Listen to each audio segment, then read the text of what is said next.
Hello and welcome to another Waypoint FPL update. We are back after a few weeks off, courtesy of the international break and obviously me being a bit under the weather last week. And Chris is back as well. How's it going, Chris? I'm never not here. You know, see this. Well, you were. That's a lie. You're lying, and that's a fine because you lied because you missed the last one because of your sister's wedding, which is poor commitment on your part, to be quite honest. It's terrible commitment. I should have done it, but yeah, I'm still here. This club has been the only thing that's been on my mind this week. Nothing else. So I'm just going to keep up appearances and have another day where I'm going to remember that I am trying to manage it at the moment. And yeah, let's see how you all did. In your fantasy management. Yeah, okay, so let's run it down. So, yeah, I mean, yeah, like I said, we've been off for a few weeks, but don't worry, nothing's changed because Mike is still in the lead. I think he's actually opened up his lead compared to the last time we looked at this because he's now got a 17-point lead. So if we look at something else that has changed, Betts is up to second place. So well done you, Betts. I think that's the highest position he's been in all season. Alex has moved into third with a pretty good score on the week. Generally, last week it was a very average week. A lot, as you could probably see here, Chris just looking down, people scored very, very similar amounts pretty much from top to bottom. Indeed. Yeah, no one significantly up or down, but Ben, who moved into fourth, did have the high score of the week with 51 points. Second high score of the week with 51 points. So we will take a look at his team. So he had Flecken in goal, who got 4. Salah, who he captained, getting 24, pretty much half his team's points. Rogers got 6, and Vardy got 6. So yeah, it's pretty much the Salah show and a bit of other supporting cast here, really, isn't it, Chris? Yes, absolutely. So I see those two saints on the bench, which is absolutely where they should live. But yeah, I mean, in terms of team, yeah, fair play. Captain Salah did what he needed to do. But yeah, again, there's not really a lot to write home about there. Though I have to say, and this is somebody at the back there. I see Anthony Robertson at the back for Fulham, who is quite possibly one of the most underrated fullbacks in the entire Premier League. Shame he only got a point in this one. Shame he did, but in real life, extremely underrated. There you go. That's good news because he's in my team as well. So that's that. And then in fifth place we have our first faller, which is James Skinner, coaching team James Skinner. And yeah, he only got 17 points on the week. Putrid. I think that might be the lowest weekly score we've had so far. It was a generally lower scoring week, so we will give him a little bit of grace. But yeah, 17 points. He's still got Becker in goal, so he might not have changed his team. With 0 points. Saka got 0. He was his captain as well. Jota only got 1, and obviously must have got injured in this one. He's got lots of it. He's got Walker and Jalpedro. Lots of injuries everywhere. But yeah, 0s and 1s other than Vardy. Oh, and some 2s. But Vardy got 6. But other than that, yeah, not much to call out, Chris. No, not a lot to write home about at all. How is Ben Chilwell anywhere near this team? Are you talking about James's fantasy team or Chelsea? Both, but James' fantasy team more to the point.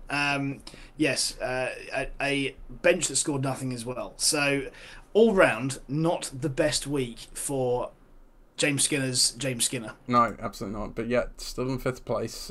Brett and Alex fall down as well. They are tied 6th. We will turn to the bottom now, where we actually had our first and third highest scores of the week, courtesy of Harry and Jono. Harry in last place, having 54 points, which unfortunately doesn't really move the needle too much, as he's still 23 points behind Jono, who is in second to last place. But had a sneaky look at this team. Okay, yeah, well, here we go. Harry's team, 54, mate, it's all over the place. Guardiola with 10, that's a nice play. And Senazai with 9. Garnacho got 10. Welbeck with 9. Captain Harlan only got 4. And Richard Watkins with 8. And then the most hilarious thing here is the William Saliba with -3. So... yeah.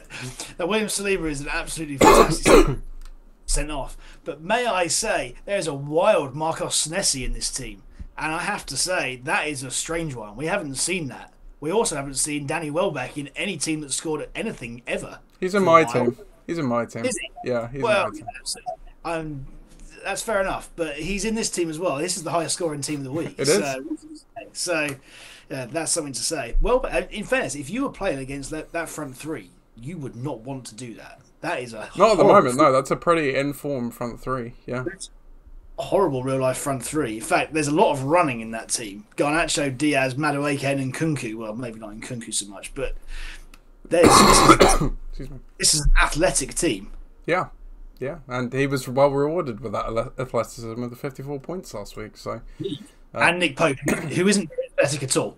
no, don't play it to his feet either. And then we also have Jono with like I said, the third highest score on the week of 45. So looking at his team again, he had Guardiola with 10. Salah as well with 12, Welbeck with 9. Welbeck's in a few teams, and Haaland the captain with 4. So yeah, not the most brilliant of weeks generally, but specifically to this week, a fairly nice week from Jono. If we're talking about athletes, Jono knows what athletes are all about, because he's playing Gay and Eze. I mean, he knows how to score points in this podcast. So yeah, I gotta say, there's a Palace theme. Not advised at the moment, mind you, but it's there. But yeah, again, let's have a look here. Van de Ven talk about athleticism. It's shame pace for Spurs, but there you go. So, but yeah, not terrible, not terrible. Yeah, well played, Joachim Andersen on the bench. Yeah, nothing to write home about there. But no, not one but 2 Palace players. Fair play to you, Jono. Yeah. I bet Palace are going to be somewhat regretting not accepting that offer they had for Oliver Glasner from Bayern at this point, aren't they? But, yes. Yeah. Yes, indeed. Anyway. And Bayern will no doubt be thankful. Yeah. Well, that is it for the update this week. So yeah, obviously we'll be back again next week. And as always, Chris, I will give the final word to you. So we have a massive squad of 18 tomorrow playing MVC. So currently, we need some wins, and I think we're going to get it tomorrow. But yeah, there's absolutely no excuse. We got a very strong start 11, which obviously I know, but you don't. And we got a very strong squad behind that. So there's no excuse but effort. Again, 9 o'clock meet tomorrow in Shedfield. 10 o'clock kickoff, and then there's the best away pub of the year. What more can you say? So let's try and win. Let's go to the best away pub of the year, and let's have a good time. What more can we say? It can't get any worse than last week, unless indeed we see the same referee turn up. But again, we're drawing a line underneath that one. So we'll see you at 9 o'clock tomorrow morning. Anyone who arrives past 9:05 will get a fine. Have a lovely evening. Set your fantasy teams, and we'll be back again next week to see if 1, we won the game, and 2, you won your fantasy week. Who knows?